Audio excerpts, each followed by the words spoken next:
Então, eu gostaria de dizer que a sua colocação sobre a colegialidade, acho que é uma lição que todos nós aproveitamos para ouvir.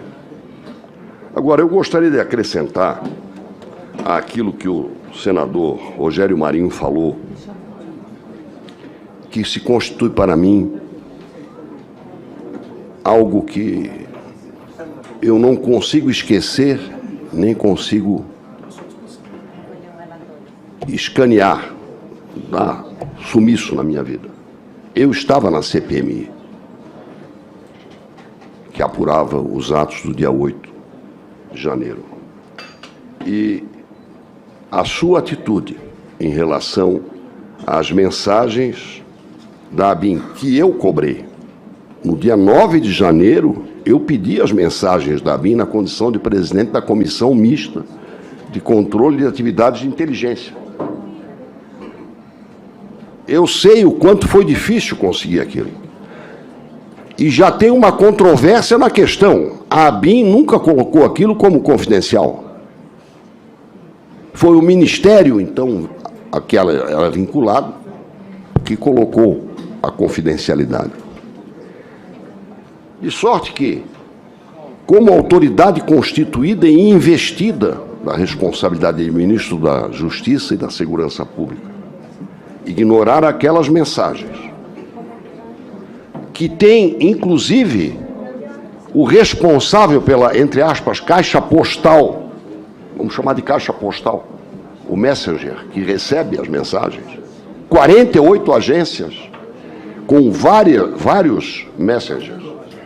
No Supremo são 2, no TSE um só. No Ministério da Justiça são vários, inclusive com modificação organizacional durante a primeira semana, de 2 a 6. A atitude em relação às câmeras e, especialmente, quanto à inação da Força Pública, da Força Nacional, realmente constituem para mim um fato muito grave quando confrontado aos princípios da conduta judicial, que foram muito lembrados deste lugar aqui, só que da outra cadeira, pelo ministro Zanin, quando ele esteve aqui, e nos deu uma aula sobre os princípios de Bangalore, recepcionados pela ONU sobre conduta judicial e os seus 6 requisitos. Eu paro por aqui, porque acho que cheguei ao meu ponto. E vou... Tem 1 minuto ainda. Não é 10 minutos para todos? Aí agora vai 10 minutos para eles. Então eu tá bom. Vou obedecer os 10 minutos. Doutor Paulo. E me reservo o direito da réplica. A réplica. Obrigado. Eu quero, em primeiro lugar, agradecer muito ao ilustre relator nessa comissão, senador Everton, que me honrou com considerações que marcam, tenho certeza, a história da política do Maranhão. Muito obrigado a Vossa Excelência. E sabe que os sentimentos de respeito são recíprocos e bastante antigos. Do mesmo modo, agradeço ao líder Wagner pelas considerações feitas. Quero agradecer ao líder Rogério Marinho, que eu tive a honra de ser deputado com ele. Ao tempo, ele era do Partido Socialista Brasileiro e nós atuávamos juntos no mesmo bloco parlamentar lá na Comissão de Constituição e Justiça. E portanto, eu agradeço a Vossa Excelência, porque a lembrança de Djalma Marinho é uma lembrança que marcou a nossa amizade, a nossa fraternidade naquele momento lá naquela comissão. E hoje é um dia muito adequado para lembrar de Djalma Marinho. E em relação ao senador, governador, a mim, muito obrigado. Como eu já lhe externei, eu acompanho sua trajetória política desde que muito jovem foi eleito governador.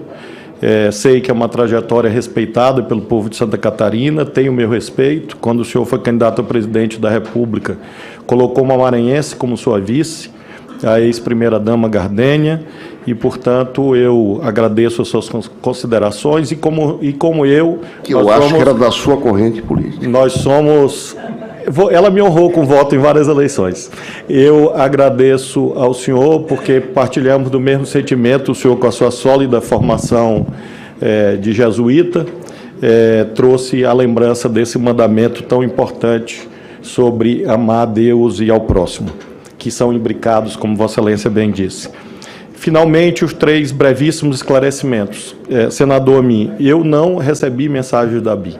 Eu já demonstrei isso reiteradamente.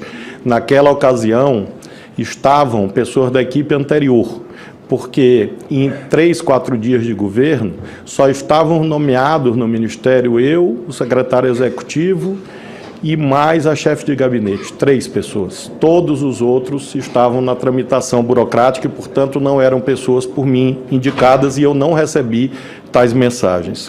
Sobre as câmeras, já prestei os esclarecimentos e complemento dizendo que houve a judicialização dessa questão, mandado de segurança 29616, impetrado por vários parlamentares no Superior Tribunal de Justiça, e a liminar foi negada.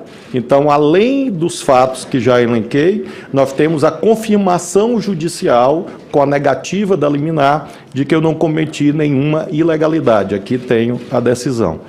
E, finalmente, sobre a inação. Eu tenho aqui, senador Amin, um documento que ratifica tudo o que eu disse desde então. Nós agimos no limite da nossa competência legal. A esplanada dos ministérios é policiada pela PM do DF, por determinação legal. Quem policia esta casa é a polícia do Senado. A Câmara é a polícia da Câmara. Quem policia o Supremo é a sua polícia. Quem cuida do Palácio Planalto é o GSI e o Exército Brasileiro. Portanto, nenhuma força do Ministério da Justiça ou a mim subordinada estava, naquele momento, com esse dever legal.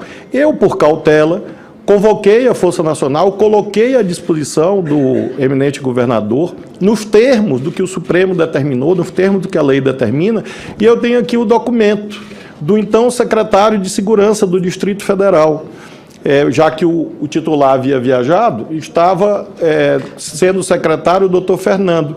E ele diz aqui, eu vou ler só um trechinho para o senhor, abre aspas, que durante a reunião ficou estabelecido junto ao Ministério da Justiça que a Força Nacional, a que o senhor aludiu, ficou responsável pela segurança do Palácio da Justiça, ou seja, Ministério da Justiça, e da sede da Polícia Federal, vírgula, e que as demais áreas seriam cobertas pelas forças estaduais, distritais e demais instituições, conforme plano original aprovado no Plano de Ações Integradas. Então, eu não poderia promover uma intervenção federal, porque, como disse, a forma federativa de Estado é cláusula pétrea e não existe intervenção preventiva à luz do artigo 34 da Constituição. Você só pode promover intervenção federal para restabelecer a ordem pública. E, neste caso, foi o que ocorreu. Havendo a violação da ordem pública, foi feita a intervenção federal para restabelecê-la. Mas eu não poderia, nem o senhor presidente da República, promover intervenção preventiva, de modo que não houve inação. Pelo contrário, eu me orgulho muito daquelas 12 horas em que, inicialmente, de modo solitário, e depois com outras tantas pessoas, ali agi. Então, foram 12 horas bastante intensas, em que, de pé, eu tomei as decisões possíveis, embasadas sempre na lei. Porque se eu não assim agisse, estaria aqui respondendo por abuso de autoridade, talvez nem aqui estivesse. Então, tudo que eu fiz foi de acordo com a lei, que é o parâmetro fundamental da atuação dos agentes públicos. Para a réplica, senador Amin. Sobre a posição do doutor Paulo, eu tenho a registrar aqui que eu lamento profundamente que um assunto tão cansativa, exaustiva e não exitosamente, fracassadamente mencionado, seja tratado como algo a ser conhecido. Eu lamento, mas não posso ir além e acho, sinceramente, que esta dívida do Ministério Público Federal, da Procuradoria-Geral da República, em relação ao Estado de Direito, vai se transformando em uma tinta uma mancha cada vez mais indelével, uma mancha mesmo. Mas isso aqui não pode se transformar numa escalada de disputa de posição. Eu creio, sinceramente, e tenho recebido até algumas manifestações a respeito, de que este assunto deveria merecer, de todos os que ocupam a posição de procuradores da Justiça, em qualquer posto, uma ação vigorosa. Porque ser procurador da Justiça e ignorar a existência deste monstro,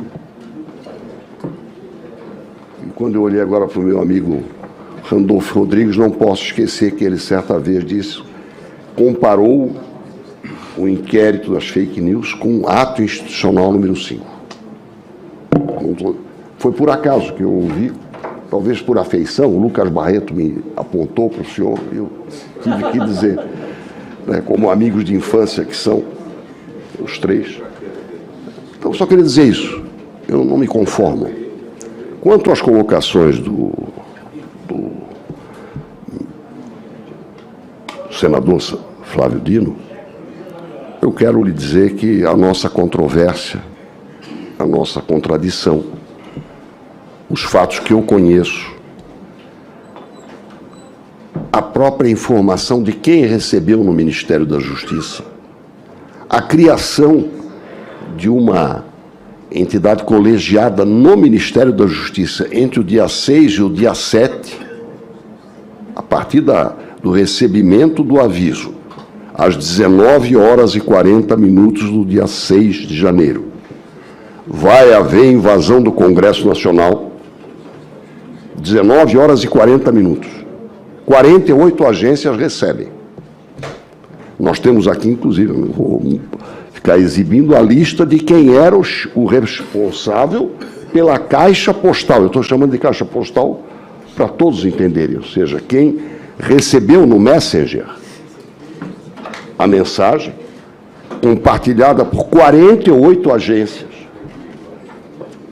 e saber que nós tínhamos 280 policiais da Força Nacional no pátio do Ministério da Justiça e aguardar que houvesse a invasão para depois intervir, me convence de que este assunto, eu acho que só historicamente será completamente esclarecido, e lamento que Vossa Excelência, com a inteligência que ninguém nega, não tenha tido a disposição de comparecer.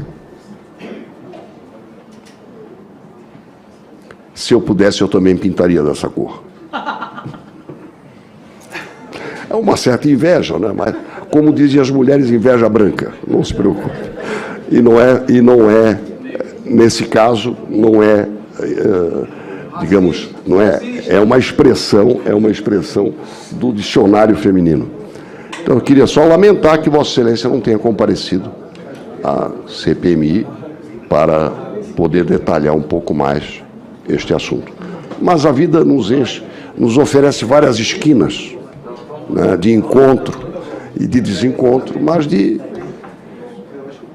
esclarecimento acima de tudo. Muito obrigado. Senhor presidente, Próximo. eu fui citado o artigo 14, queria rapidamente falar a respeito, por gentileza. Pois não. Obrigado. Eminente senador Flávio Dino, depois da minha fala, inclusive eu fiz mesmo que o senhor não tenha percebido, eu elogio a Vossa Excelência. Vossa Excelência estava bem, tranquilo, vestindo um figurino diferente do que nós estamos acostumados. De alguém belicoso, jocoso, ferino, irônico. São características que, na minha opinião, e eu acho que na opinião de boa parte da população, não se coadunam para quem vai ser ministro do Supremo Tribunal Federal.